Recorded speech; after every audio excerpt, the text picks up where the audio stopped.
to the Narrative Podcast with Halsey Allen. The Narrative Podcast is changing the narrative one episode at a time.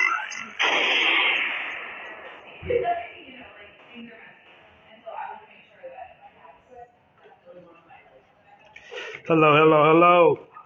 Welcome to another edition of the Narrative Podcast. The Narrative Podcast is the home for original people peace, original people peace, original people reciprocity, and original people positivity. Welcome to the Narrative Podcast. I am your host, Halsey Allen. The Narrative Podcast promotes positive self-images about original people and original people culture. Welcome to the Narrative Podcast. Welcome all my narrators. How's everybody doing on this wonderful Wednesday? It is Wednesday, hump day. We made it over the hump. Weekend's right around the corner. I hope everybody got it in high gear, getting their goals accomplished. Got plans this weekend to do something productive. I got a pretty good show for you.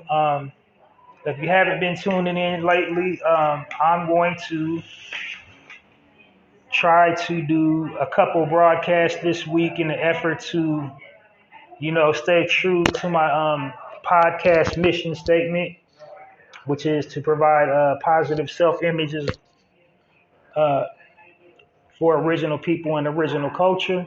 So welcome to the Narrative Podcast. So I just wanted to be, hands-on, interpersonal with my listening audience. All my narrators, they know the demonstration and they will know what the Narrative Podcast is all about. They know, all the content we'll be covering today. And so basically, I'll get things underway by giving a brief synopsis of the Narrative Podcast.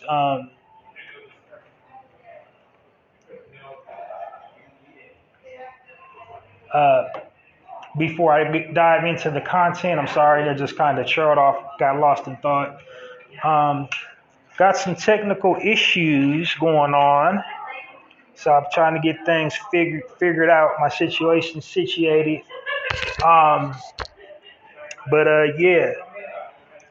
This is podcast world. This is technology, and my technology is kind of failing me right now.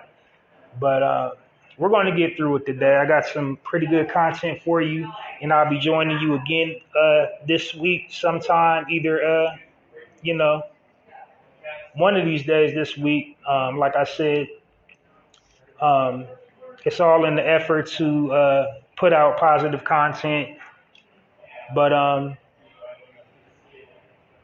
anyway, let me, as I start out, like I said, my narrators are the people to tune into my show every single upload. They already are aware of my format and what type of content I present on a regular basis.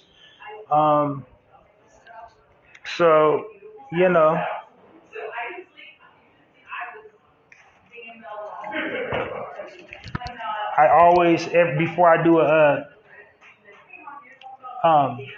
upload of my podcast, I give a brief overview before diving into the content for the new people unfamiliar with me or my platform.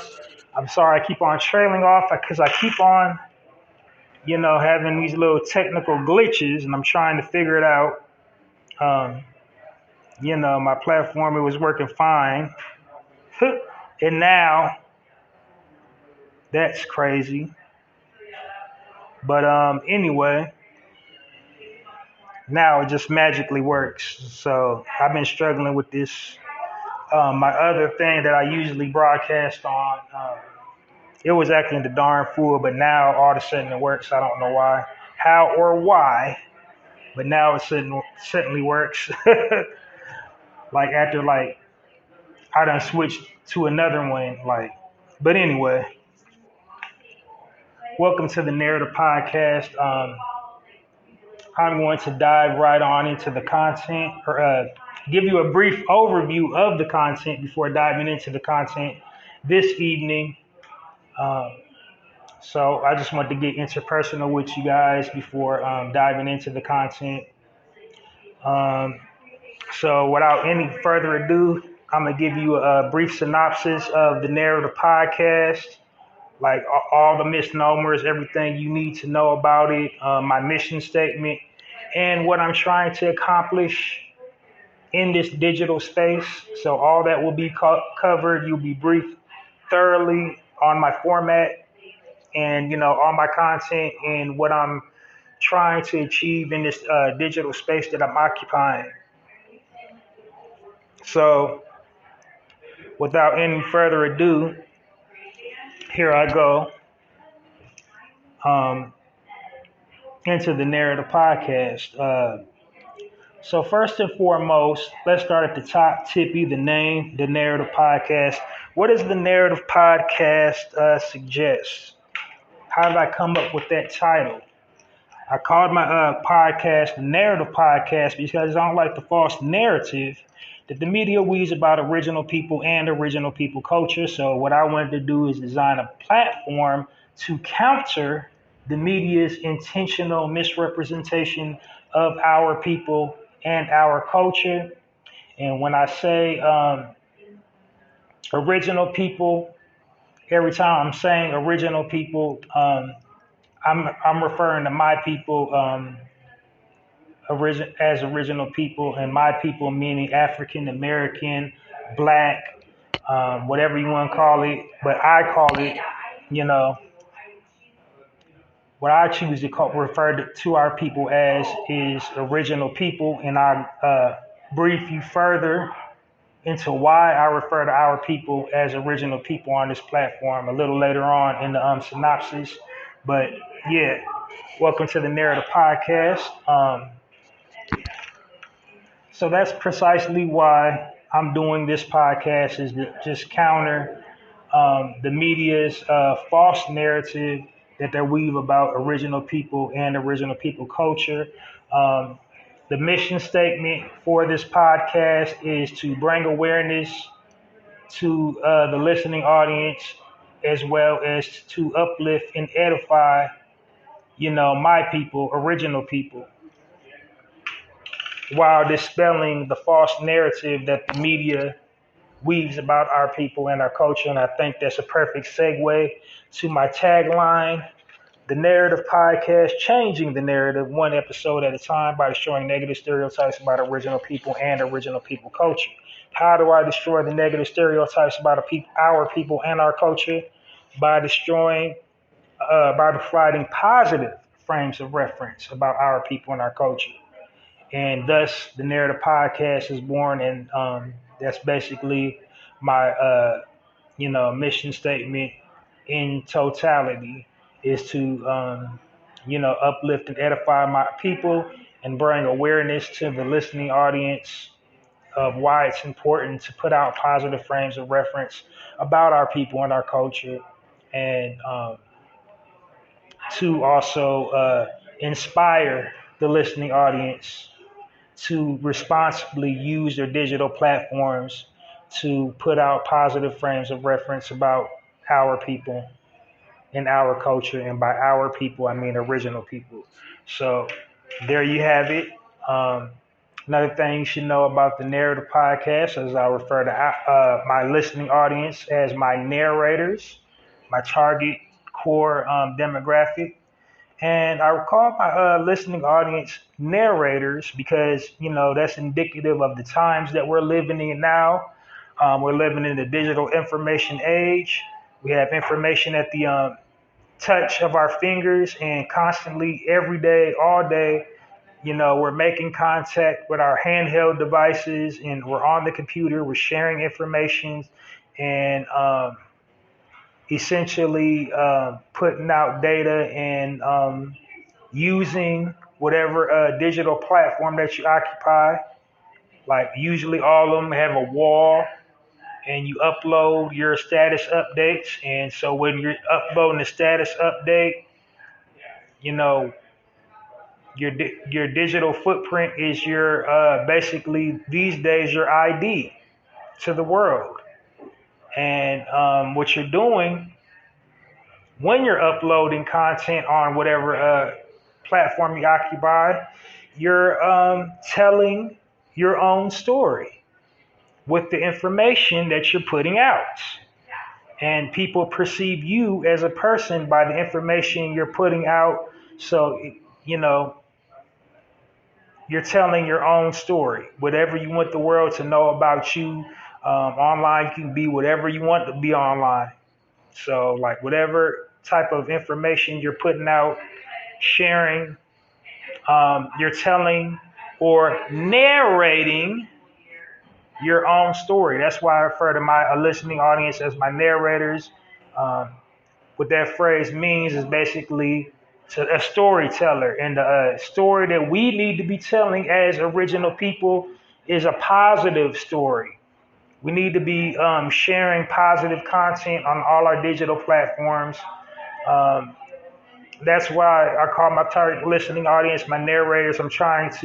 That's my effort to inspire the listening audience who just happen to be original people. I mean, anybody's more than welcome to listen to this platform, but just know my target demographic is original people. Um, so yeah, that's why I call my listening audience my narrators. To narrate or tell our own stories, and the types of stories we need to tell are positive stories, because the media already weaves a false narrative about our people and our culture. They put out false information.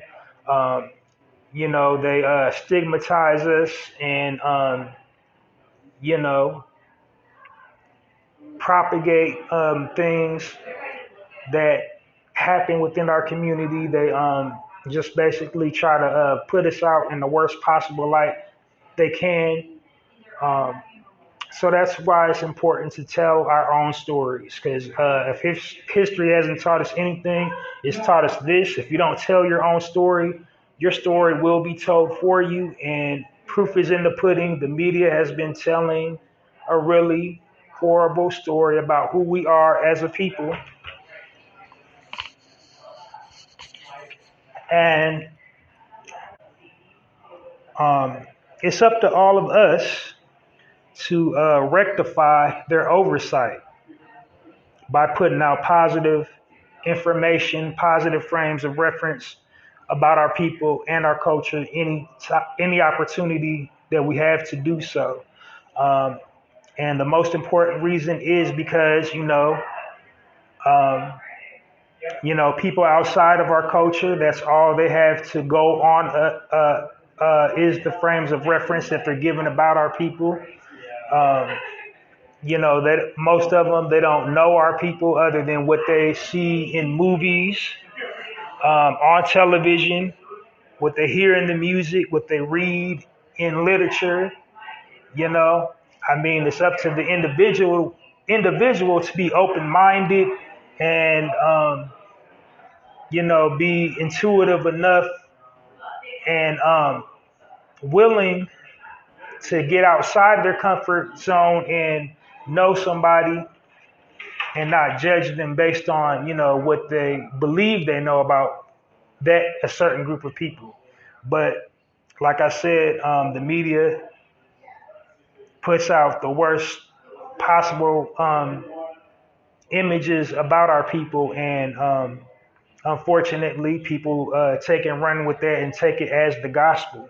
So that's why it's important for us to, utilize our platforms responsibly and put out positive frames of reference about our people and our culture.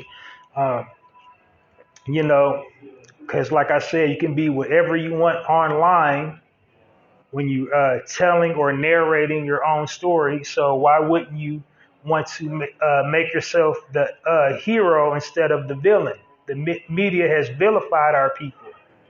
So we cannot control what the media puts out, but we can't control what we put out, what type of content we put out as a people.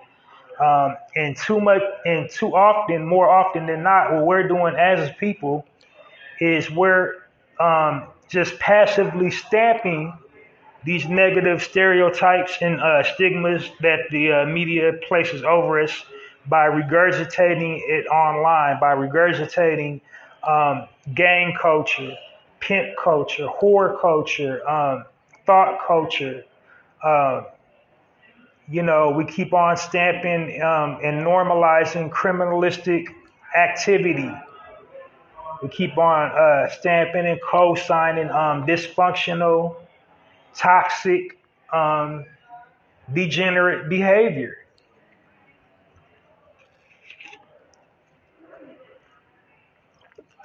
So we're agreeing with the false narrative that the media is portraying about our people and our culture. So, like I said, that's why I call my target listening audience my narrators. Um, you know, because we can change the narrative by telling or narrating our own stories. Because we can't control how other people perceive us as and um, how the media portrays us as, but what we can control is the type of content that we are putting out. Um, and then just to clarify something, this podcast isn't like to seek validation from people outside of our culture. I'm not seeking validation from people outside of our culture that don't get it, that don't want to get it. Definitely not trying to enlighten people outside of our culture. This podcast is about basically putting out accurate um, information about our people and our culture. So, telling our story from the perspective of our true origins, our true nature, and what is our true origins and nature, who we truly are as a people. Who are we truly as a people? We're kings and queens, gods and goddesses of the universe, and we should always be depicted as such across all forms of media. Bottom line, everybody has, you know, degenerate uh, people in their community. Everybody has, criminalistic activity. Everybody has amoral activity in their community. A seamy, underbelly, distasteful people.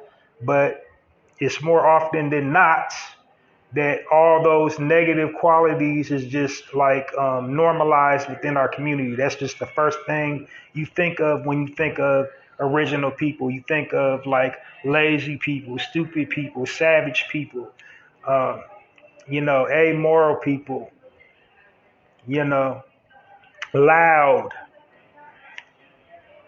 combative.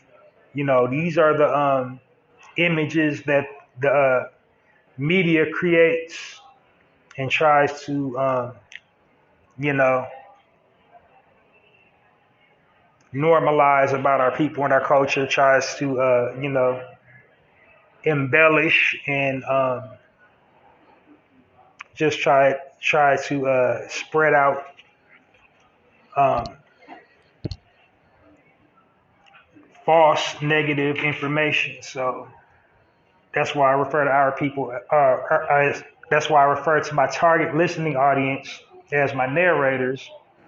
I'm sorry, this little glitch got me messed up today because I'm just like, yeah, I don't really use this little thing that I'm on right now, but I had to switch over because the other, my other equipment was acting up. So,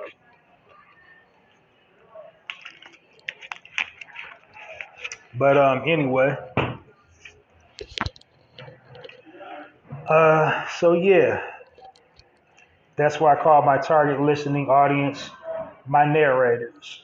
Um, and then one more thing I want to miss thing I want to tack on, a sub point that I want to tack on about the media before going on to my next point about, the podcast. Um, like I said, the media intentionally vilifies our people. They primarily do it for profit. But another reason why they do it is because they're ran by the powers that be. And who are the powers that be? The powers that be are elite class, the higher echelon, high society. That's who runs the media and pretty much the world. And so they control the media and they want to control the perception of, you know, how the world views everything. And so who are the higher echelon? Who are the elite class? They're, pretty much wealthy, um, third generational wealthy white people. Like, so that's the, agenda. They want to be the face of culture, refinement, elegance, sophistication, uh, progression. You know, that's what they want to be. They want to be the face of sophistication, and the way they maintain their status is by making everybody else appear to be savage in nature, low in intelligence, and socially despot when compared to them and their lifestyle. They live in a world of excess. The finest things money can buy, and that's the image that they want to sell.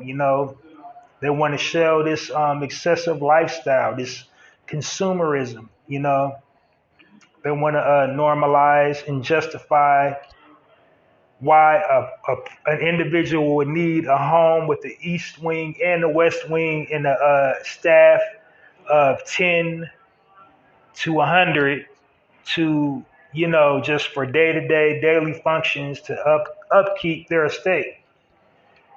They want to justify and normalize having vehicles ranging from 50 to $1.3 million. They want to normalize and justify buying clothing, garments, a top, a shirt costing anywhere from 2,500 to 5,000. Shoes 40, 50. They just want to basically what I'm saying is people who are infatuated with social status symbols. They want everybody to embrace and normalize having social status symbols, having air quotes, the finer things in life. Like, you need the finer things in life to be happy or to be successful. And like I said, they do it to everybody.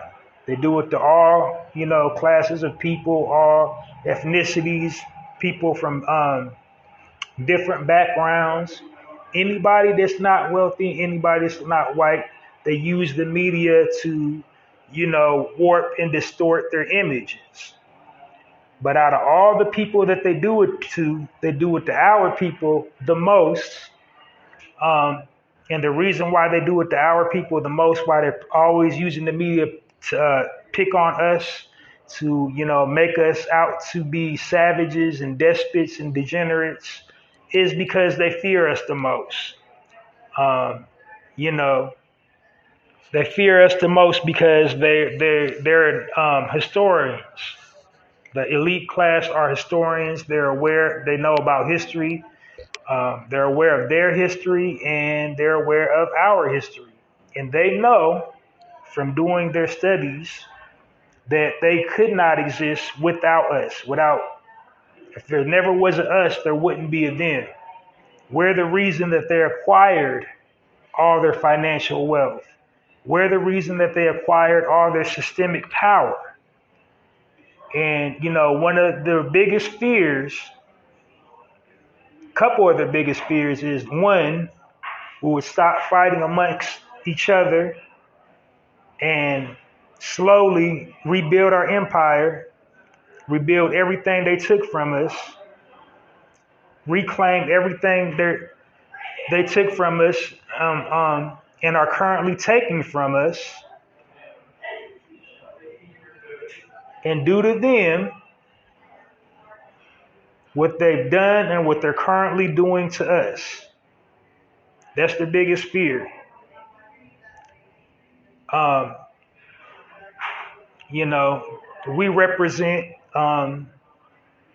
that change because we are the most influential people in the world. Everybody follows us. Everybody tries to copy us. Everybody tries to be like us. And by nature, we are natural people.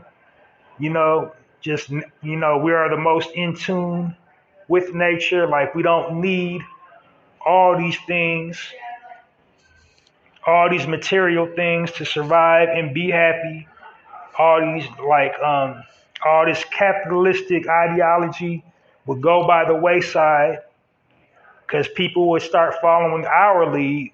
I believe the buzz term that they're using today is minimalist.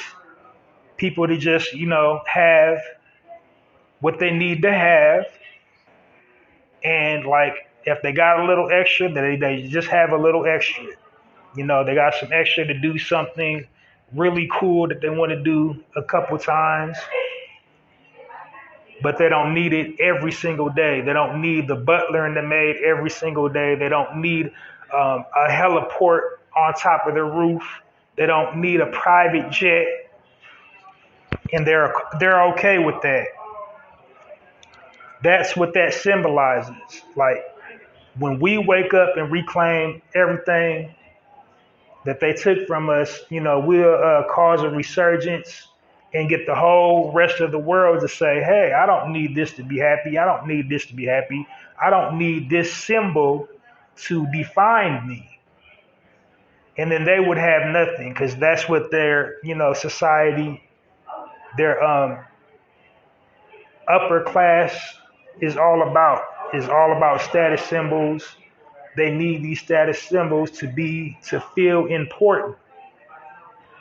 To say I'm better than you. I got this and I got that. And, that's why they, loathe our people so much, that they use the media so much to try to make us appear to be something we're not, and try to brainwash and condition everybody in the world to perceive us to be something we're not, including us as a people. They warp our perception, our the way we perceive ourselves, because they're constantly using the media to circulate negative images of our people. So basically, like, they're just like, psychologically trying to traumatize us by trying to desensitize us to degeneracy and normalize things that are not normal. And the types of things that are not normal that are associated with our people is crime, poverty, ignorance, violence, degeneracy, lewdness, and just, laziness, being filthy. That's what they try to equate, our images and our likenesses with. That's why they try to stitch and attach with our images and our likeness to, broadcast that to the rest of the world. That's why we need to put out positive images about who we are as a people. So that's why, that was just a super long explanation of why I called my target listening audience, my narrators. I just wanted to, wanted you to be perfectly clear, like who runs the media and why it's important to put out positive content as much as you possibly can, all the time. So the next speaking point, I know you heard me say it time and time again. Keep on hearing me say original people. I refer to our people, black people, as original people here on this platform. And the reason why I do that, for two reasons. Reason number one is historically accurate. And then reason number two, it unifies us as a people. So on the first thing, why is it historically accurate? It's historically accurate to refer to us as original people because we were here first. We existed, you know, on this planet, this plane, whatever you call yourself, believing in, round earth, flat earth, thousands of years before every other civilization here. Like we was already here. We was here first. And, you know, while I'm talking about history, historically, the false narrative that, you know, they keep on trying to push is how much slavery impacted us as a people. They always want to try to, you know, push the narrative that, our history started with slavery, and then B, all of us are products of slavery. So as I said, being the original beings on this planet, we existed every single place, every single continent you can think of. We was already there. There was a large concentration of us already existing and thriving in every single corner of the earth, globe, whatever you want to call it. We was already there.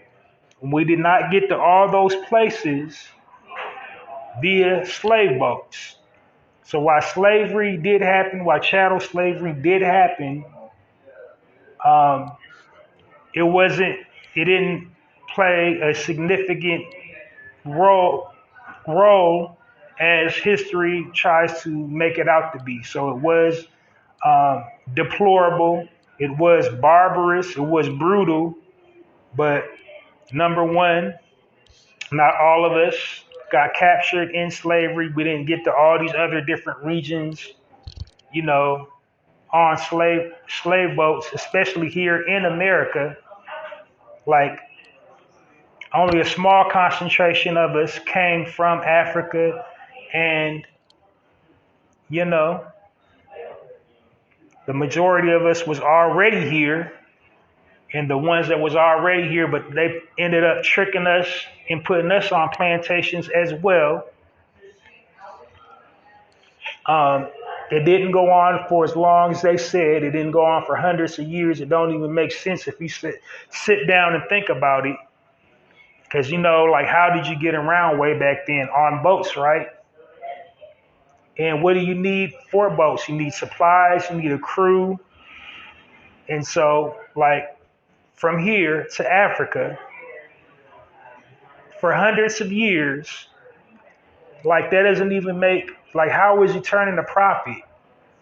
Because you leave the port with like 300 people, you're going to Africa, you're leaving with 300 people, like whoever's paying you to go there, they're giving you half. They're saying, hey, go to Africa, go get some slaves. And, you know, you're only coming back with half the crew. They're sending you there for like 300 or 400 slaves. And then only out of them 300 or 400, only like half of them are going to come back. So 150. So that don't even make economic sense. You see what I'm saying? How they trick us into believing that?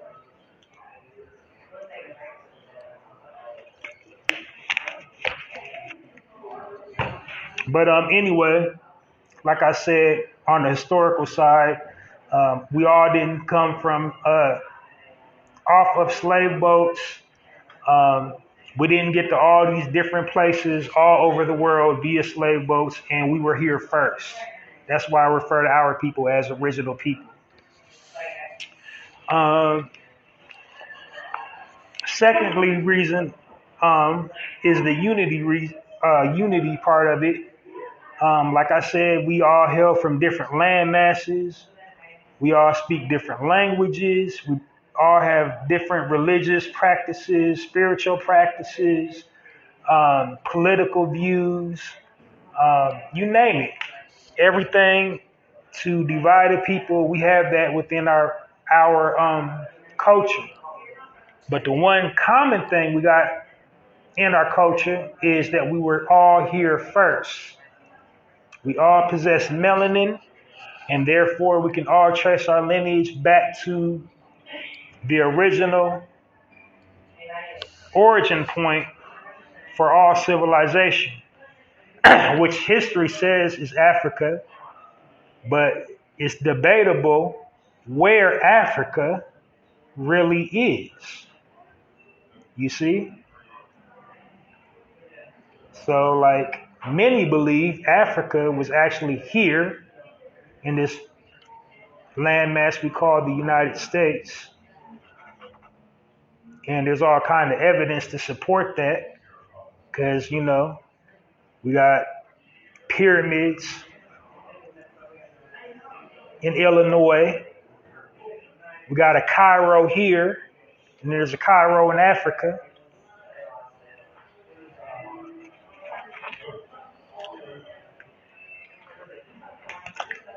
We got a Memphis here, and then there's a Memphis on that continent. So, but anyway, like I said,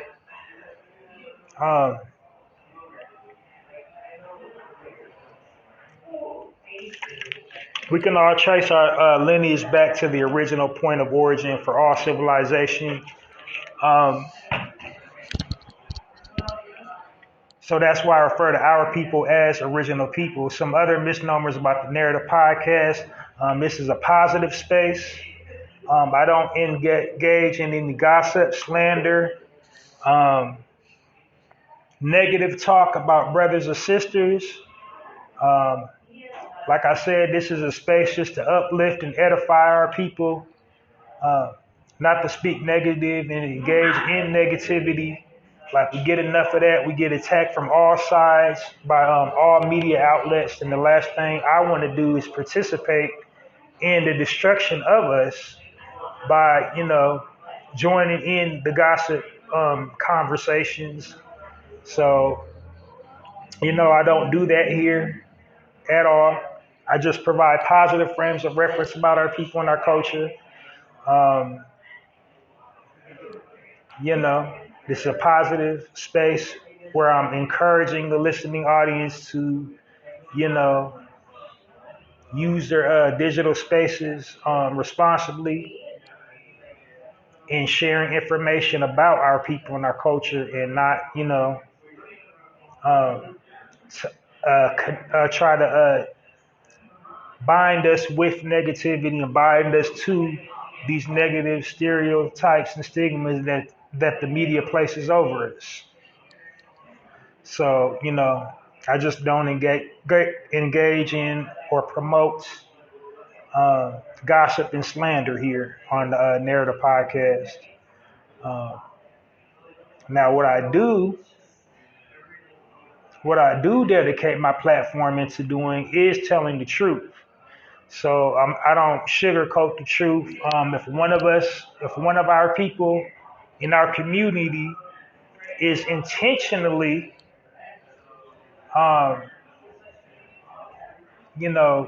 trying to cash in by intentionally misrepresenting our people, I will say something like that. I will mention their names, but I don't usually call people out. But if they're just inherently, using their platform intentionally playing up negative stereotypes to, garner to garner money, to garner, personal gain, I will say something about it. But other than that, I don't really say famous people's names. I don't really try to, attach myself to whatever's going on in the headlines. Um, Matter of fact, if I say a celebrity's name or, a famous person's name on this platform, it's really just to illustrate a point that I'm making. And the point that I'm always making, the continuous point that I'm always making on this platform, I'm always pointing out, um, systemic oppression and why we behave the way we behave. So if something negative happened within our community, it's because 9 out of 10, more likely than not, it's because there was some systemic programming and conditioning to cause whatever negative thing that happened in our community happen. Like, if it's gang violence, if it's, a blow up, like two famous people fighting out in public, having a shootout in public, it's because, there was a lot of systemic programming and conditioning. So, like, while we do need to be responsible and take responsibility for our own actions as adults, fully capable adults, you're supposed to be emotionally intelligent and all that. I get all that. But when I'm more than tired in our community, we keep on trying to, like, every time something bad happens in our community, the first thing out of our mouths as a people is we have to do better. Like all the time, no matter what it is, we have to do better. That's on us. That's our bad. We have to step up and do better. Like all the time, we have to do better. The people that has had literally everything done to them, everything taken away from them, but it's always we have to do better.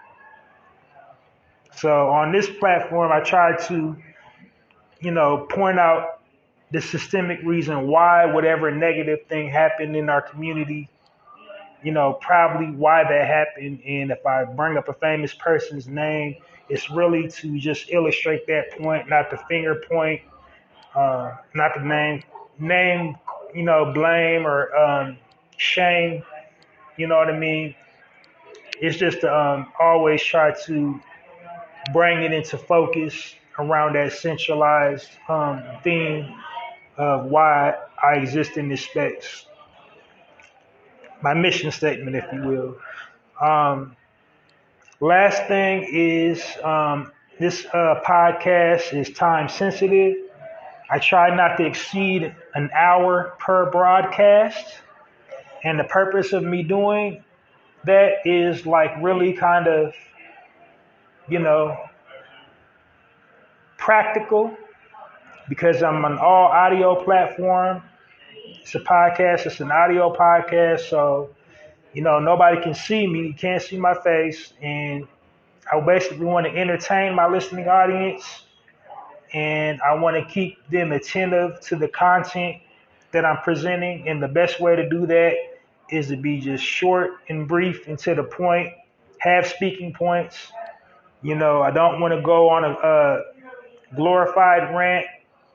I basically, want to have all my content concise and cohesive and just, flow naturally. So I don't want to just, overtalk you and bore you to death, basically. So that's why I try to keep it short and sweet and to the point. I want to accommodate, all intellect levels, from, this like third degree intellect to like just the, white collar, 9 to 5, just practical, no big vocabulary type people. I want to include everybody.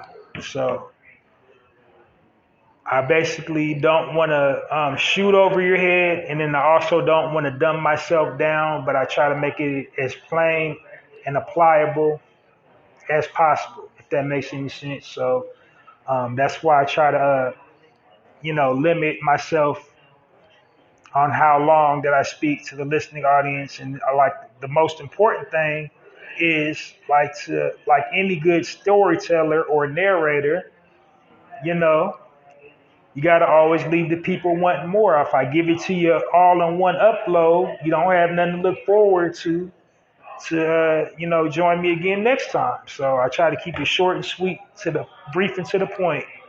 And that's why I try to make my content time sensitive.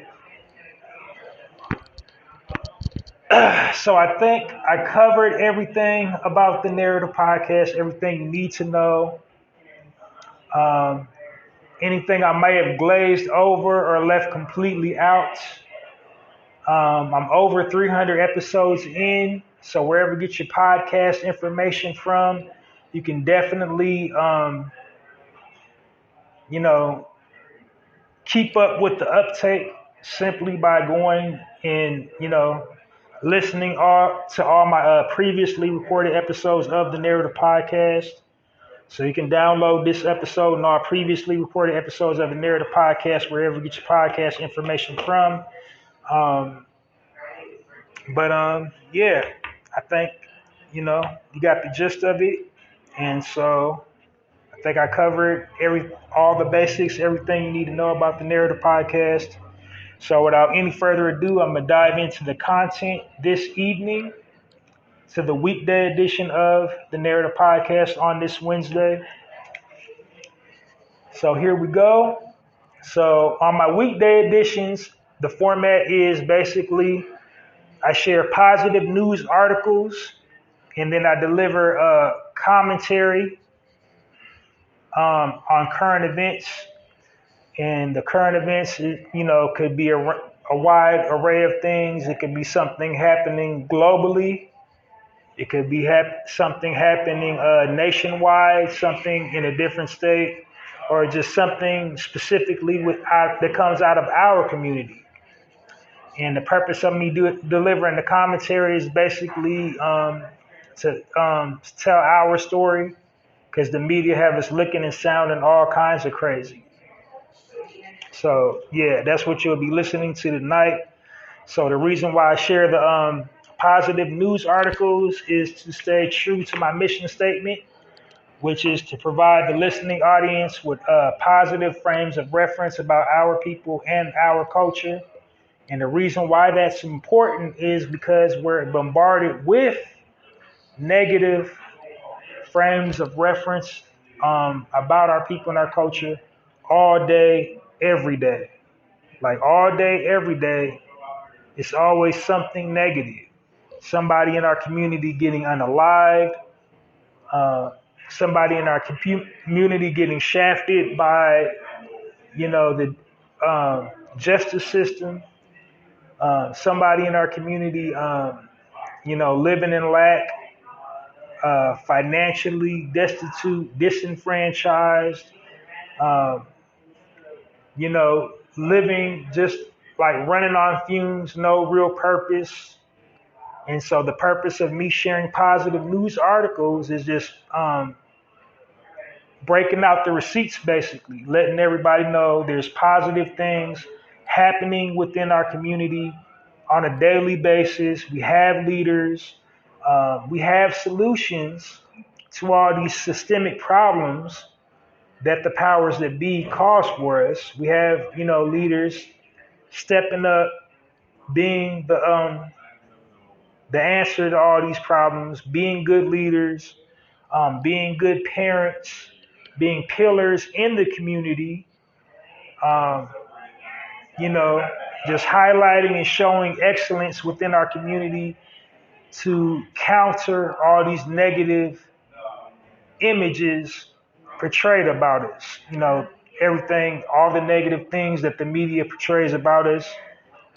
That's the reason why I'm sharing the positive news articles, just to counter that. So without any further ado, first positive news article on the weekday edition of the Narrative Podcast. The headline reads, Black couple from New Jersey acquired a fine dining restaurant in Philadelphia for $3.3 million. And the couple's names, the brother and sister, the couple was a Mr. Tracy and a Mrs. Sherry Spinks. And it's spelled like the Sphinx, Sphy, or is it Spanx, Sphyank? Yeah, Tracy and Sherry Spanks, I believe that's called. That's how you pronounce it. And the name of their establishment is called Brooks Restaurant and Bar. Brooks Restaurant and Bar in West Philadelphia.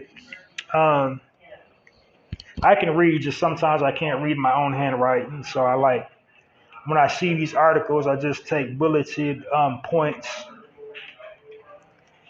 Just I take notes and just make bulleted points, basically, like just the highlights of the article. Um, so the establishment was once owned by a person named Sabrina Telda,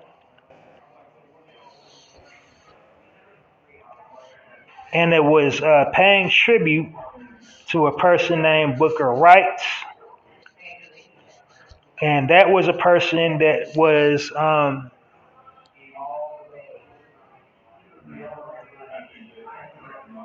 running a white establishment while also running another establishment to cater to black customers. This was like during the segregation era, so that's why that building in that part of the world was so important.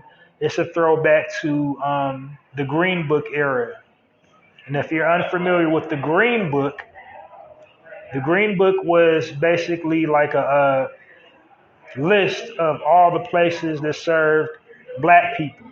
So it was the actual Green Book, and all the companies in the Green Book served, you know, our kind. So if it wasn't in the Green Book, you couldn't um, frequent the establishment. And that's not ancient history. That was only like 50 years ago. It's not 100 years ago. Like most white people say, why you always guys got to bring up slavery? So that's very recent, like 50 years ago. That's very recent. The Green Book era, when we was living in segregation.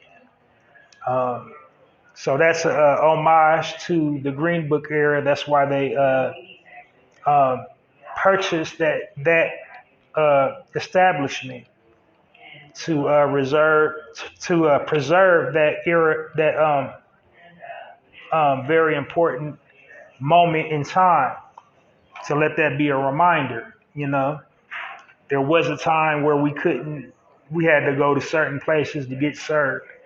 Uh, and so the person that owned it, original, was a Caucasian person, but, they had to do it tricky, like to basically patronize black people. They had to like have the establishment adjacent to the white establishment to make money. But yeah, that's essentially why the couple purchased it. They purchased it last year in March of 23. It's still around. They purchased it through Philly Entertainment Group LLC, and it's quite lucrative. They're getting like pretty much anywhere from 50 to 100 tops an evening. That's just for lunch. So I don't know how many of you all out there are familiar with the hospitality industry, if a place is getting like 50 to 100 tops for lunch, that's like they're making good money. That's just for the lunch rush. So for dinner, anywhere from 2 to 1,000 tops an evening, or 2 to 500, 2 to 500 tops an evening for dinner.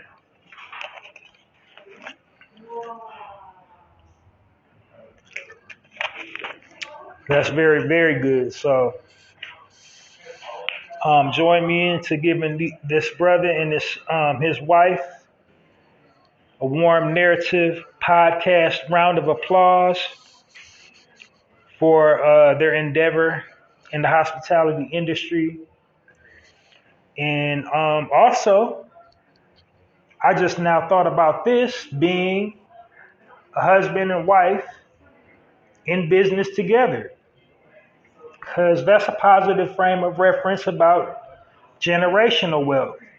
It's also a frame of reference about a harmonious relationship, because it's really normalized that a brother and sister cannot be together in matrimony and live peacefully. Like, it always has to be some dysfunction behind it. That's how we're portrayed usually in the media. Is it's like we just share children together, and it's like that's my baby mama, that's my baby daddy, and we can't ever be in like productive, happy, normal relationships. They always got to be messy. So they're actually in the business together. So that's another good frame of reference about that news article. It's it's a positive frame of reference about a healthy relationship between a brother and a sister, because we have so many things to separate us. We have that wealth gap between us. That whole quality man, quality woman type thing, and then other stuff like all this other superficial surface stuff that separates us. And we never need to be separated, because our superpower is us, together in unity. When a brother and sister is together in harmony, like that's the power couple. There's nothing that we can't do when we're together. When we're in like if you ever seen a brother and sister in a like happy, committed relationship, like, they're impervious to the world. Like they can't be defeated. There's nothing they can't accomplish together in a happy relationship, whether they're married or dating. You know what I mean?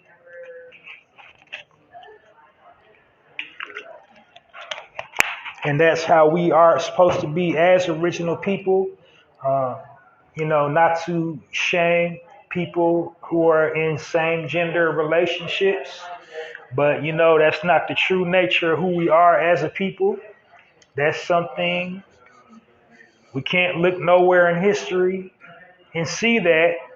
That's something that happened when we let a certain group of people around us. We didn't, that wasn't an original concept for us as a people. We can't, look nowhere in our history, anywhere we was located, and find that.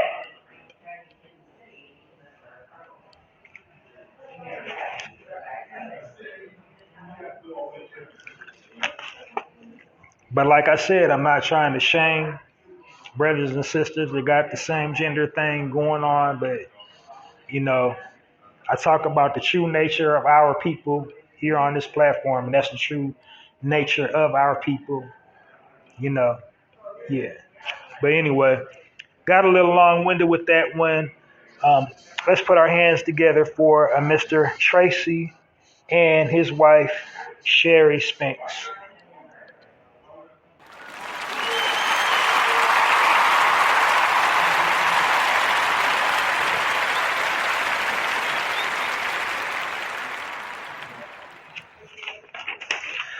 All right. Next article. Headline reads, Black educator of 32 years program has a program that revitalizes hundreds of underperforming school districts. And the brother's name is Mr. Akil Marshall. Mr. Marshall is 76 years young.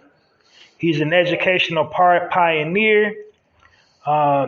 He's an accomplished author with several book titles. Um, and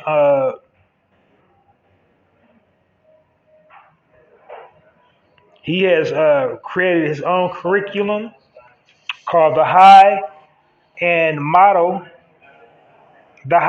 Five Model for American. Oh, that's a book he did written. Sorry, I told you I can't read my own handwriting. Sometimes I got my notes scribbled all about. Pardon me. Yeah, so he's the founder of his the High Five Model for American Education. That's the name of his program for uh, the students. And so he also is a motivational speaker.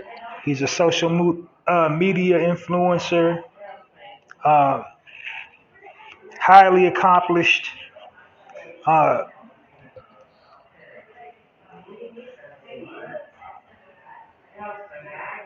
highly accomplished writer, written over 20 book titles, now available in a digital format and equipped with songs and videos for the children. He's also, a health and wellness coach. He was the first strength and fitness coaches of the NBA, and his first job was as a fitness trainer, was for the Cleveland Cavaliers, and he did such a good job. It was later adapted for the Chicago Bulls on Michael Jordan's, freshman year of the Chicago Bulls. Uh, and he's also, like I said,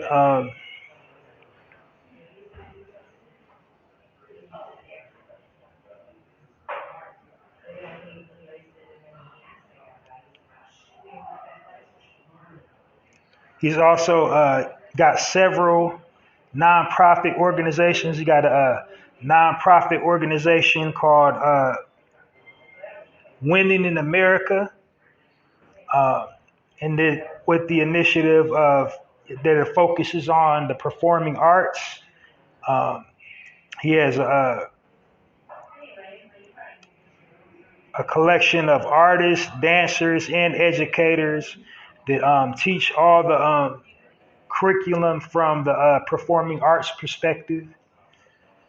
Uh, then he also has another organization called TAMO, and that focuses on, pardon me, I guess the name of his organization is just called the Akil Marshall Organization. I don't know why it's called TAMO, what the acronym behind that is, but also another organization he founded is called DAD, Dance African Dance, with the initiative again focused on the arts. So, the dance curriculum, African dance troupe, that's the core curriculum for that particular program. And so if you want to know what the brother's currently up to, you can go to his site. You can follow him on any social media platform. He's on all mediums, um, Facebook, X, um, Reddit, like Facebook, X, whatever you're active on, just type in his name, Akil Marshall, and something will pop up. But he also has his own site, akilmarshall.com, if you want to know his latest projects and books and anything that he's involved with this year. Go to that website. But let's give it up for our brother Akil Marshall.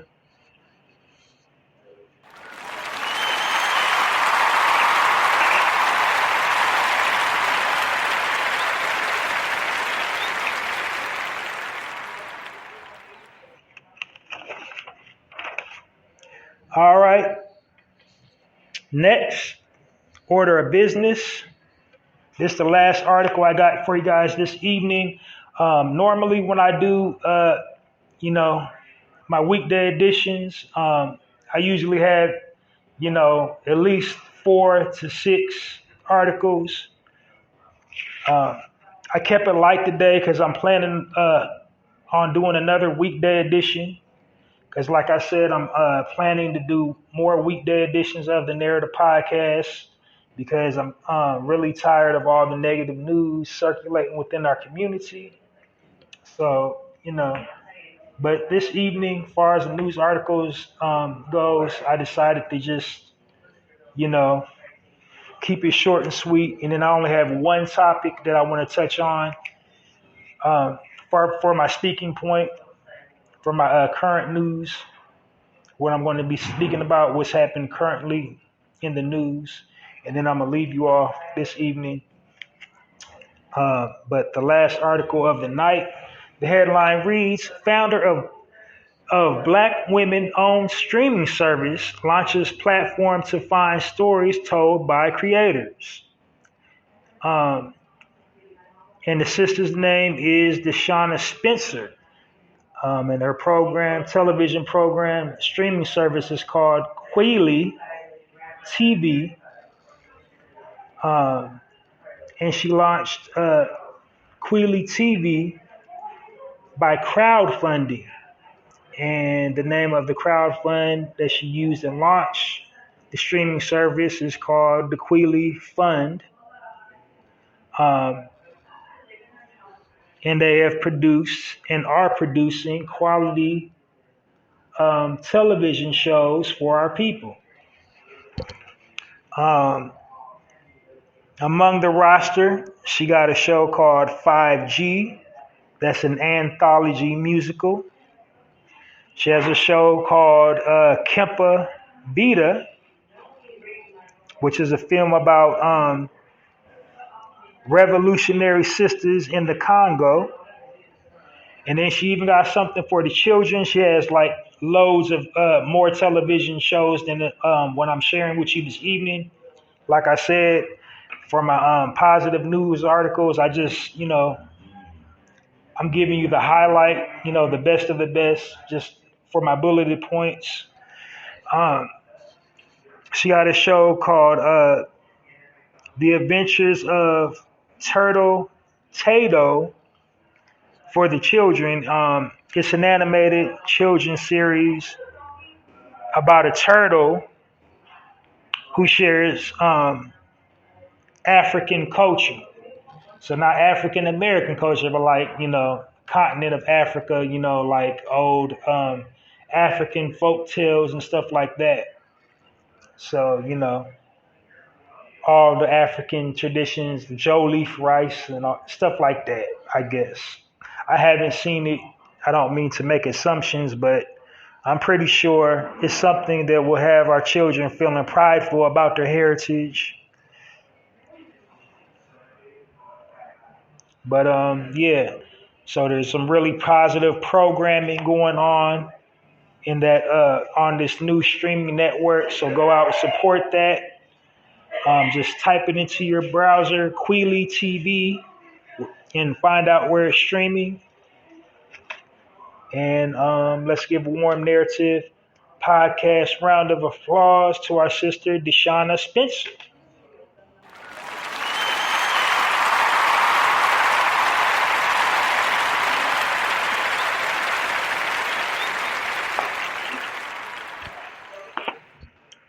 Well, that's it for the news articles this evening here on the Narrator Podcast. Moving right along. My speaking point. Speaking point of the day I want to touch on is something. It's a couple days old now, but it didn't sit too well with me the first time I heard about it, and it's definitely not sitting well with me the newer developments of this story. And you'll find out why when I get into it. So basically, I want to talk to you this evening for my speaking point. I guess I jumped ahead of myself, so I think I already told you why I do cover, you know, current news, whatever is happening around the world, is because the media have us looking and sounding crazy. So I want to break down whatever is happening in current news. I'm just giving you the lowdown from our perspective, because like I said, the media intentionally misrepresents our people, and whatever is going on with our people, they try to project it to be just the worst thing ever. So having said that, about this particular thing, this is about what happened at Pikesville. High School. And I think it's in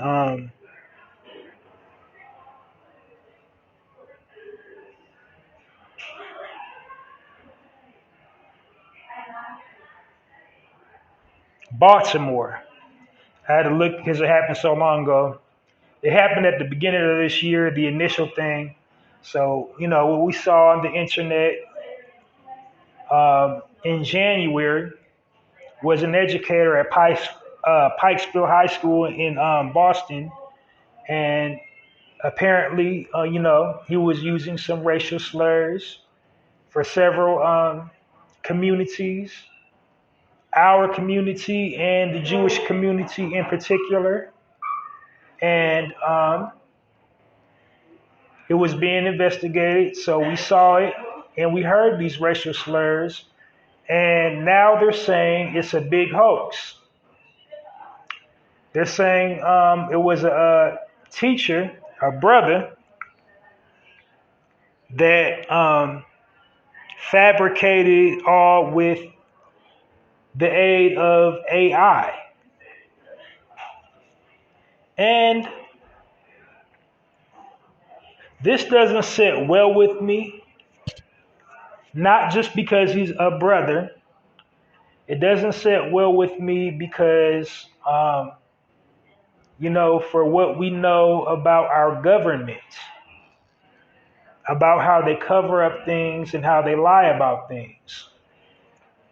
And the thing that's bothering me with this story is that they're saying he concocted this using AI. They said when they were doing the investigation, how they determined that it was false, that the clips were doctored up or whatever, is because they went and found, the hard drives at school. He was, through his search history at school. And the reason why they said he did it is because he got reprimanded by the principal who, got in trouble for the racist rant. And, they said basically he did that out of retaliation because he got reprimanded by the principal because apparently, he pressed him about some money, about, some funds being misappropriated in the school. that he was given a budget to hire some people and he didn't hire some people. And there was one answers. He didn't have any.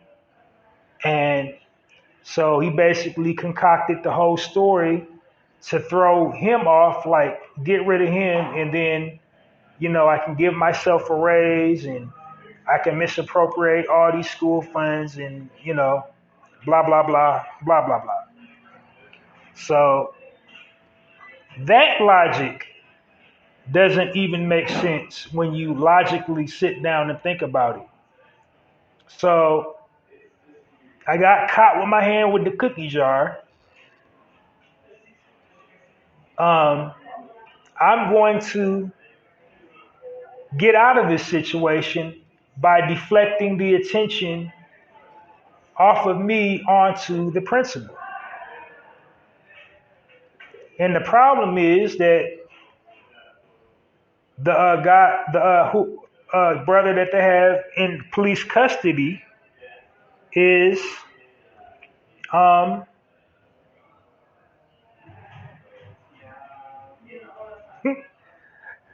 is a brother, like, the line is really just drawn in the sand. Like, so when it was the educator, they said no formal arrest was made.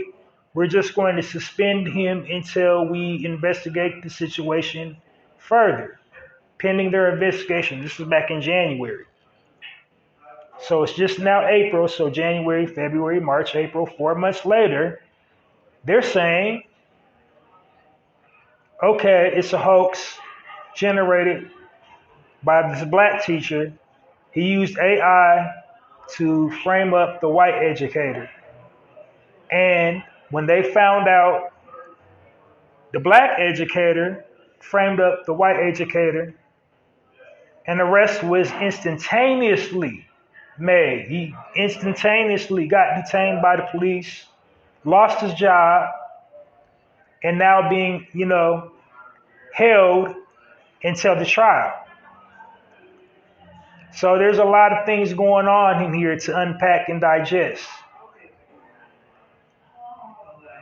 So not saying that he's not, educated enough to do it, because anybody can use AI to do something like that. You can use Chat GPT to replicate anybody's voice. If you have a print of somebody's voice, you can use Chat GPT to, make somebody sound like they said something that they didn't say.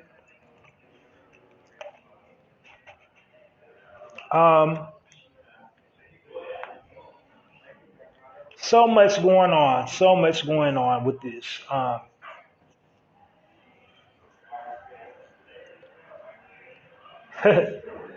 Like I said, I'm not skeptical because he's a brother. I'm skeptical because, they're saying he, used AI to commit a crime, but they're not telling us how they knew that he used AI to commit the crime. Like, they're not saying how the process works. They're not telling us how they determined that this clip circulating around was fraudulent. They're just saying it was fraudulent and he did it. You see what I'm saying? Like, it's not adding up. Now, when you accuse somebody of doing something, you got to say how they did it. They just gave us, they came up with a motive. He said, oh, it's retaliation. He was retaliating because he got reprimanded. So this is going to sound a little stereotypical, but it's kind of true. This is a stereotype, kind of true. Like, we ain't finna do in our community. We're not finna do all that. We're not fitting to go through those extremes to do something like that with technology. Because to fabricate a voice print, this kind of takes a little bit of time. He's an educator, so first of all, you have to record him just having a conversation. Then after the conversation, you have to use the software. You got to download the software first. Then you got to take the recorded conversation, and then you have to manipulate the speech pattern using the software. And you have to you have to match it up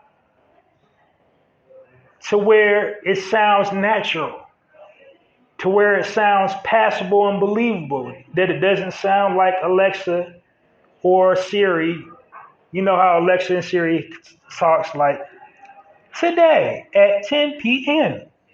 So, you don't want it to sound like that. You want it to sound like a person's having actual normal conversations. Where I'm going with this is like it takes elaborate knowledge of technology. You have to be to replicate something like that would take hours. So what we saw on the internet, if they're saying that was fraudulent, he spent over 4 hours to do that, even with, the software. And I just don't believe somebody's going to sit 4 hours fudging a recorded conversation. Who's going to do that? Especially not nobody from our community. It's something like we start jobs, we waiting for a reason to quit. When we go in there, like we come, like in our community, we start a job with an exit strategy. Like right in the interview, we're plotting our exit strategy. I'm working here long enough to get this, that, and that, and that. And if they come at me sideways, I'm going to go this way. That's how we start jobs. So they don't even make like logical that he's fighting that hard to keep a job. Because if you got in trouble, quit and get another one. And then especially the trouble that you got caught doing, you can get jail time. Because there was a legend he, basically was committing like fraud. Like he defrauded the school system. You see what I'm saying? They're insulting our intelligence right in our face. So now when we believe that the principal actually said these things, nothing happened to him. They launched an investigation. Okay, so now they're saying the audio was fraudulent, but we saw the video. So the video is fraudulent too. You see what I'm saying? Because when he said it, it was a room full of other educators, and all the educators in the room when he made these comments said, we don't condone stuff like that, at this school, blah, blah, blah, whatever. A few of them came forward and said, that's not the first time we've heard him say something like that. Students was coming forward and saying, that's not the first time he said something racist. But now, the police, they're, people conducting this investigation say it's 110% fraudulent. It should be totally dismissed. They didn't come tell anybody, release any statements on how they discovered that it was fraudulent. Like, how did they discover it? Like, they got to tell us, well, a normal voice print looks and sound like this, and then do a YouTube tutorial. When you talk like this, your voice goes in this direction, this pattern, this tone. And so we use this software to find out abnormalities and filtering agents. They ain't said nothing. They just said, we found his search history. He was using the school computer to download. We found software downloaded in the hard drive at school that he has access to. If it's in public school, everybody got access to the hard drive. How do they know? How do they know he did it? What if another teacher what if he had forgot to log out and another teacher used it? What if the principal, knew we got in trouble, knew we messed up, logged into his computer? You know what I'm saying? Because it's fishy. It's fishy, and we're just like, it seems like we're going for the banana in the tailpipe again. Because the powers that be said so, because the government said so. This is the same government that allows the American people to eat toxic food. Like, our food is the most toxic in the world. It's outlawed in over 5 countries. That's our government. This is the type of government we're talking about. This type of government, our government, behind, inherent plots within our community, COINTELPRO, our government to take down our leaders. They had a special task force to take down our leaders. Our government that has drone technology to spy on you. Our government, this is like, it's not out of the realm of possibility to, fabricate, tell a bigger lie to negate a lie that's being told. So I'm having a very, very hard time believing this brother sit up here for an upward of 3.5 to 4 hours matching the voice print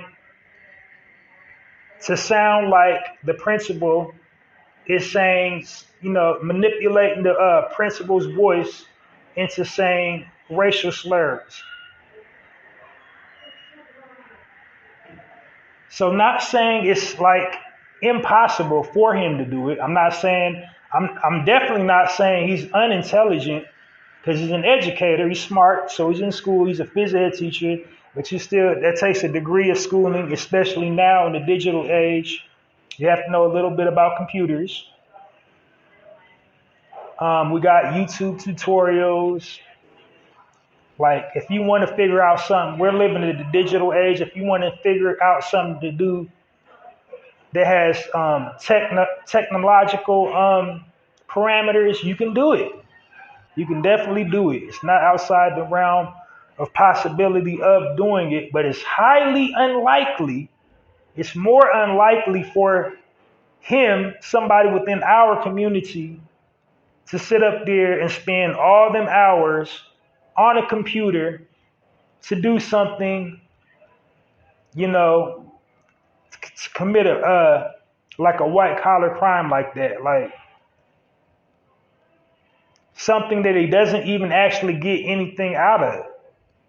He doesn't even get anything out of doing it, but to keep his raggedy job.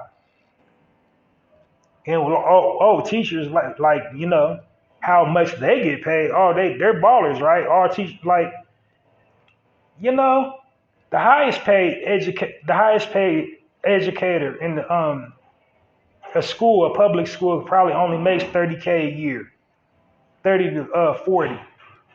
So that salary is not even worth risking all that jail time to do that. It doesn't make sense. It doesn't make sense. No matter how you slice it, it doesn't make sense. Now, not saying within our community, there hasn't been people within our community who we rallied behind and we regretted instantly that we rallied behind them and tried to clear their names. Jussie Smollett, the Brick Lady. So yeah, it's just not making no sense. It's not adding up. Like the science ain't adding up. Yeah, so the brother's name was Dejan Darian. And like I just kind of been going on the rant, but so basically why they're saying that he fabricated this whole situation was because an unauthorized payment of $2,000 had been made to Darian's roommate, a basketball coach for the school, under the pretense that the roommate had also worked as an assistant girls soccer coach. But the principal and a colleague looked into it, and the roommate was never an assistant coach. So basically, he did all this over $2,000 to cover his tracks for $2,000. Now, again, not taking his side just because he's a brother, but because it's not, the allegation still ain't making sense. Over $2,000, because $2,000 of school funds went unaccounted for. He takes like in an upward from 8 to 10 hours of his free time to manipulate the principal Einhurst's voice print to make it look like he said something racist to deflect away from an investigation, or like to retaliate against him for a reprimand. So apparently they're saying he got reprimanded for not having receipts for $2,000 for a payroll to pay his roommate to be an assistant soccer coach, and they never hired his roommate to be a soccer coach. Basically, like the roommate never came to the school. And like, did you really need an investigation to know that there is no soccer? Like, how big is the school? So you mean to tell me, like, they needed to do an investigation to discover that there wasn't never an assistant coach, soccer coach? You see what I'm saying? The levels of fishiness. And again, not saying that the brother couldn't have did something foul like that, and like thought he had hit a quick lick and thought they wasn't going to be thorough. Like school systems, like that, like businesses like that, they got a budget. Like, you know, as the old saying goes, whatever goes in the laundry comes out in the wash. So meaning, you know, anything dirty that goes in the laundry comes out in the wash. Like, everybody done been a victim of the pink sock. Living with females, like somebody left a tube of lipstick and then turned all the whites pink. Or just something like that. You know, whatever goes in the laundry comes out in the wash. Like, you don't get away with nothing in this life. Nothing. You don't get away with anything. Like, you might think you get away with something, but it always comes back to you. Like, karma is a mug. And it always, whatever you do in life always comes back to you tenfold, positive or negative. Is this a case of, you know, him getting his comeuppance? Quite possibly. But I just highly doubt that he constructed this elaborate scheme to negate his theft of $2,000. $2,000.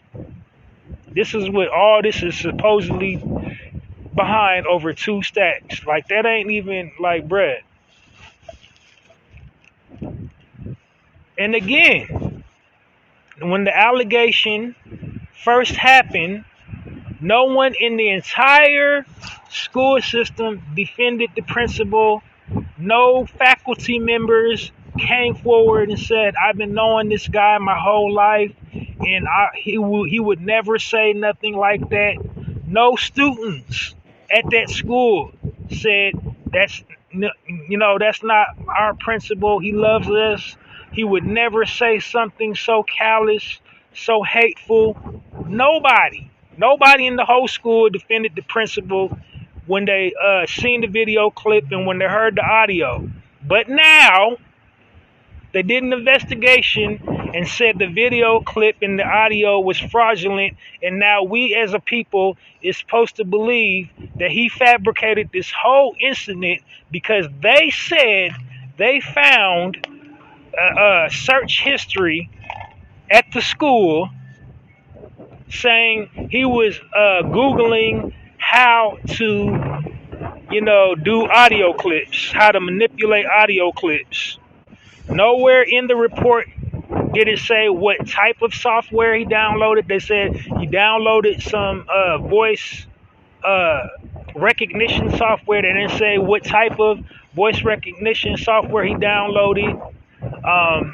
And again, like I said, they ain't released nothing to the public to tell the abnormality that they found in the audio clip that signaled to them that it was a fraud. Nothing. But again, with this, AI, Chat GPT, all that stuff, it's very possible to do. It's very plausible that it could be done. But to me, from my perspective, knowing what I know about our government, knowing what I know about our people, it's highly unplausible that he would go through such strenuous measures to replicate a fraudulent audio clip to, as they put, retaliate against the principal because he was being he had got in trouble at work. They didn't fire him for the theft of the $2,000, so he just did all this to get even because he got a write-up. See where it's not making sense again?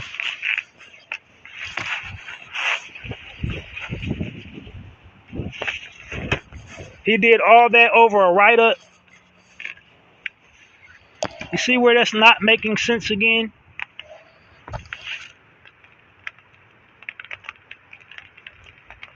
A write-up. No sense whatsoever. He did all this over, a reprimand at school. Like, you can get another job, bro. You can get another job. Because, I'm just keep on saying that because most people within our community, we would just quit in that instance. We wouldn't be sitting up there trying to let it, letting sour grapes fester. Now, people from the other community, Principal Ironhurst community, they done had, instances where they unalived everybody, come up with a loaded weapon and unalive the whole school because they got in trouble, because they got a reprimand. Like, people in our community, we just don't really do stuff like that. That's my whole logic of what I'm saying. Now, there's an exception to every rule. And like I said earlier, we have reprehensible and deplorable people within our community. We have, I know this is going to sound super judgmental, but we have some really desperate people in our community that we will be so much better without if, the earth just swallowed them up. We have some really low, despicable people in our community. Just ornery just because they're ornery. Not because of how they was raised. Just they're a-holes because they're a-holes. But I just don't think that's the case. I don't think he went through these extreme lengths to fabricate a voice print. Now you definitely can. What's trending online right now to prove that you can do that stuff, like I just recently talked about on my podcast, the untimely passing of Akira Toriyama. He's an anime person, the one behind the famous anime series Dragon Ball Z. But within our community, they're using AI to replicate the American voice actors of Dragon Ball Z to say like hood stuff, like I'm gonna just say it, the nigga version, like if like the Dragon Ball Z characters were black, they're having them say like black stuff online, like it's going viral. So like you can use AI to manipulate voices and make people sound like, you know, really identical to the original person. But ain't nothing new under the sun. AI has been around long before the American people has known about it. You know, it's been being developed since like the 1960s. They've been developing AI since the 1960s. They've been developing AI robots since the early 80s. So this technology has been around for a very long time. It's just been unbeknownst to us, to the general public.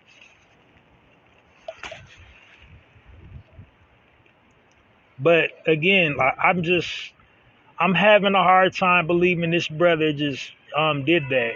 But like I said, you know, that's not the first time in our community that we've, you know, wound up with egg in our face trying to put the dashiki in a rally for desperate people within our community. So it's not totally out of the realm of possibility that, you know, it could be very well just how it looks. It is just how it looks. But I highly, highly doubt it. I think it's just way more to the story. It just seems too contrived that he, you know, perpetrated such an elaborate plot. Another interesting thing about all this technology we have that I must point out, it's very interesting to me when it comes to our people. Our government, you know, has such sophisticated computers, such sophisticated technology. They can literally find a needle in a haystack. All this new forensic science that they have. They got thermal devices, body heat sensors, all this type of stuff that measures your, like, you know, blood spatter and all this stuff that they incorporate to find criminals, to find murderers. But yet, every time in our community, when one of us gets unalive, when we get found unalive somewhere, they never know the cause of death. When one of us goes missing, they never know, they can never find the kidnappers. They never have a motive.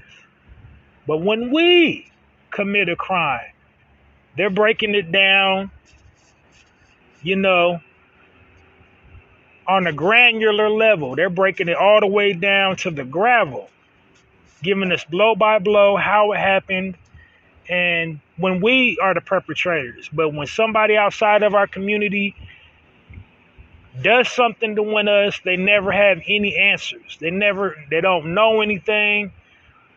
They give us this dry rigmarole all the time. Well, we did an investigation and our records show, the cause of unaliving was, usually within our community, it was suicide. They were suffering depression and they unalived themselves. They hung themselves. Like within the last 6 months of 24, we done had people in our community come up missing for like the last 6 months, found unalive, and it's usually hanging from a tree. And the forensics is like coming back saying they were suffering from depression, and all their families and friends and people that know the people say they've never ever exhibited or displayed depression. But when they find one of us hanging from a tree in a manner in which a certain group of people used to unalive us, it's always we committed suicide. It's just really interesting to me how quickly this brother was arrested for fabricating this voice print. Now, if you go back all the way back to January, when this story originally broke, the principal was not fired from his job. The principal was not forced to pay money. The principal did not have their pension taken from them. They simply said they're suspended until the investigation has concluded. Now, the investigation has concluded, and immediately after the investigation ended, the brother was incarcerated, held with no bond until his trial date. Got a mugshot. He's in the hoose cow with a mugshot immediately after the investigation. But when the investigation was pending,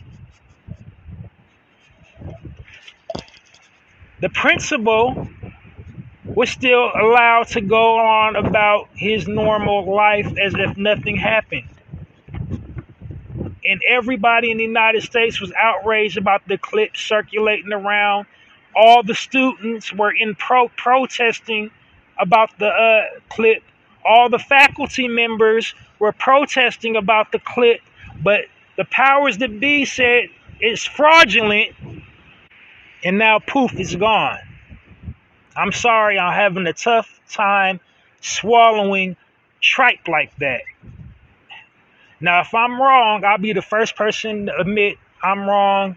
I got it wrong. You know what I mean? I don't think I know everything, but I know some BS when I smell some BS. This smells like some BS. What's probably going to happen, they're probably going to offer him a plea deal. He's going to admit guilt, even though he's not guilty, to, lessen a jail sentence that he shouldn't have in the first place because he probably didn't even do it. But they said he did it. And, when the powers that be say you do something, you did it. And, that's probably how this is going to play out. But that's all my spiel. I wanted to talk about that. Shout out to a show called Undisputed. That's how I first became aware of the article. A very good show, hosted by a very good brother, very articulate, very fearless in his style of journalism. I commend and salute that brother on Undisputed. You can donate to that program. They're doing donations at the beginning of that program. So, like, if you, have the adequate means to donate to Undisputed, donate to Undisputed because we need that. Programs like that in our community, because stories like that will get swept under the rug without shows like Undisputed. Many atrocities within our community would go, unchallenged without shows like Undisputed. That show has brought a lot of justice to people in our community. I love the segments when he said, "Let's put the perpetrator up, full mask." Um, Also, the host, he's not racially biased. He calls our community out when we do stuff too. So it's not just all about us. So he calls our all foulness, but it's good that we got a show like that with a host like that is fearless, and that his approach to journalism. So clap it up for Undisputed.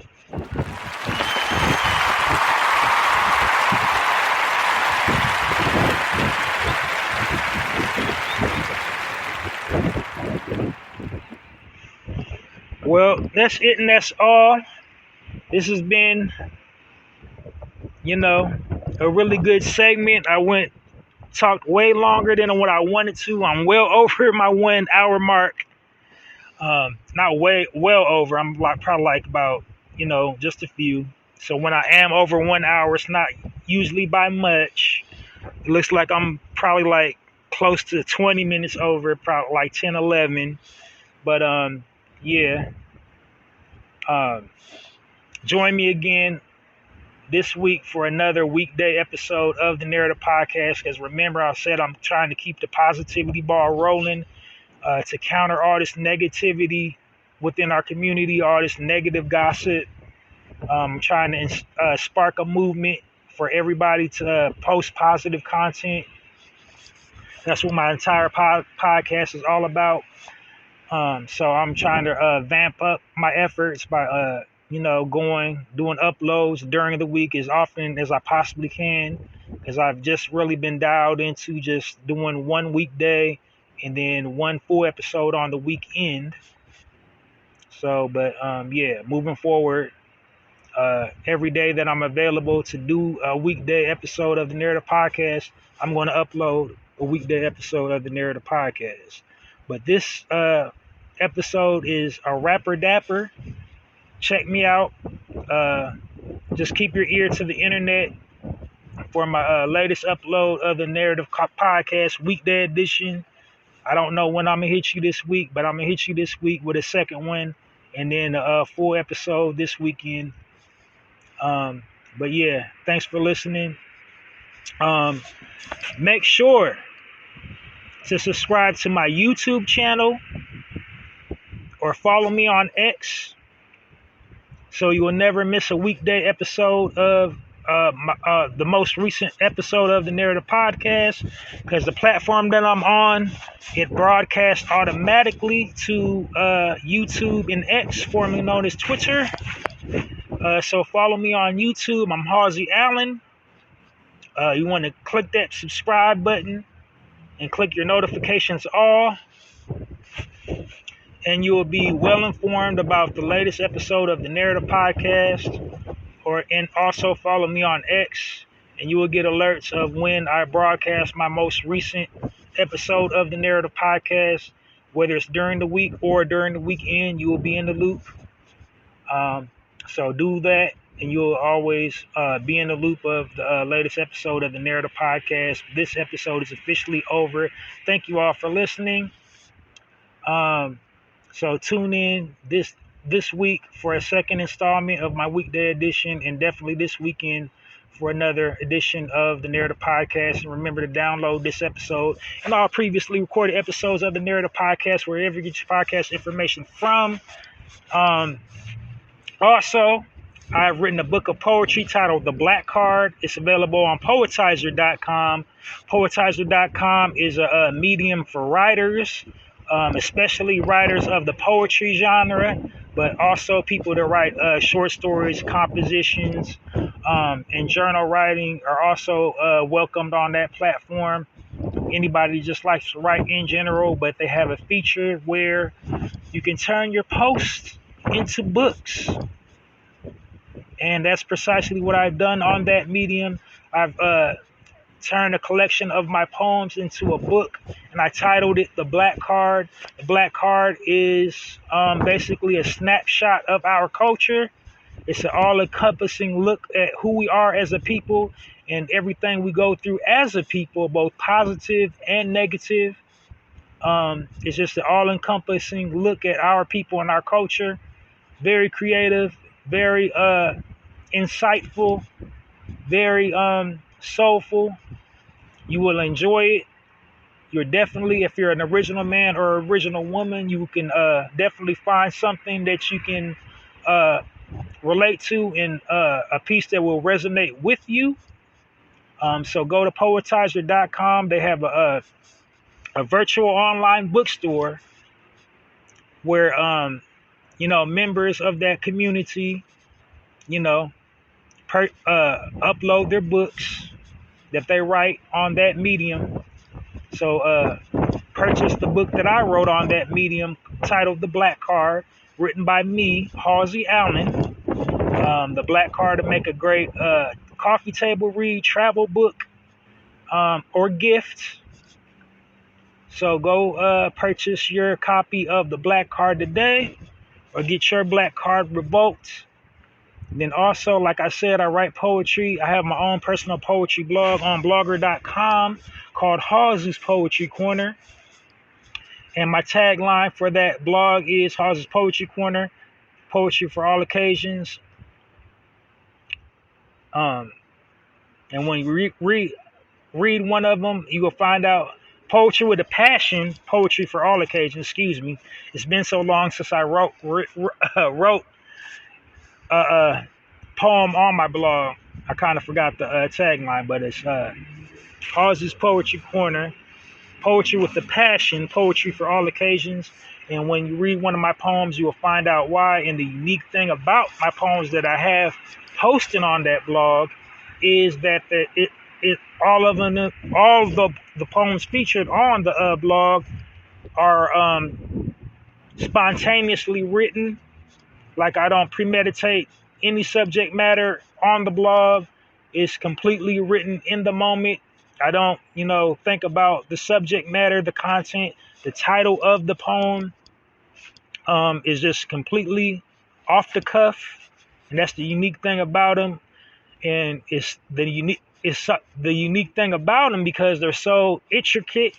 You would think that I wrote them down. I did a draft and then I posted them, but that's not the case.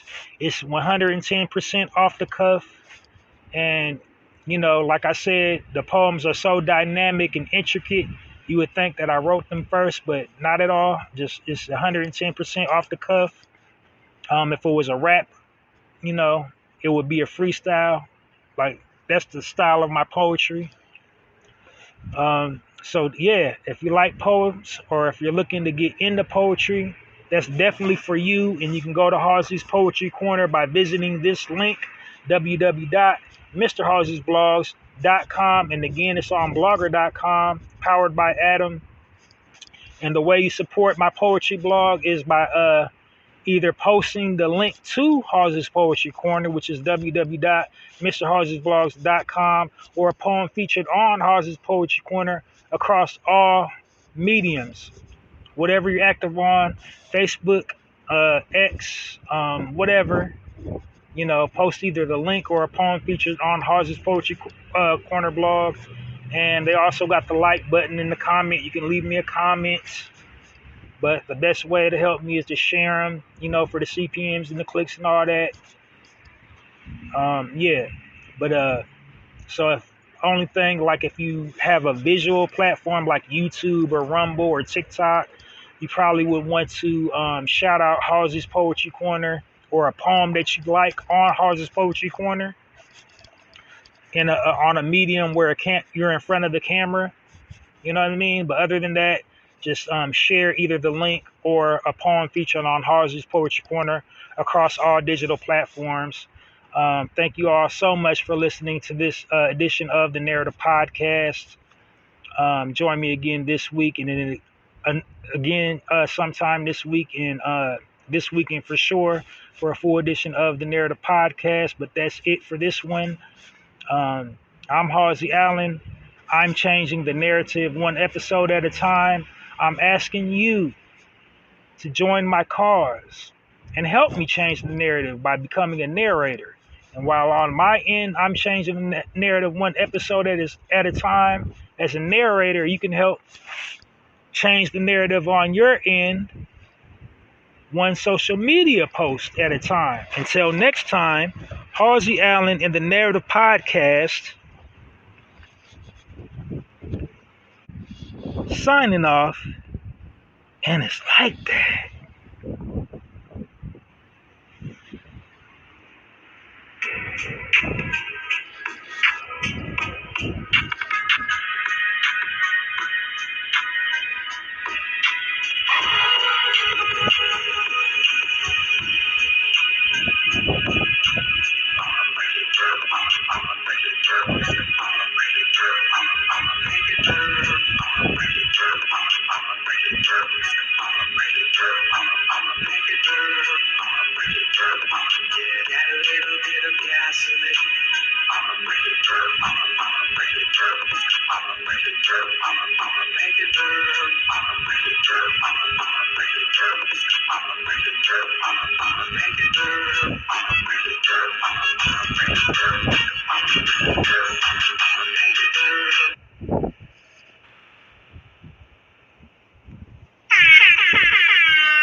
Listening to the Narrative Podcast with Halsey Allen. The Narrative Podcast is changing the narrative one episode at a time.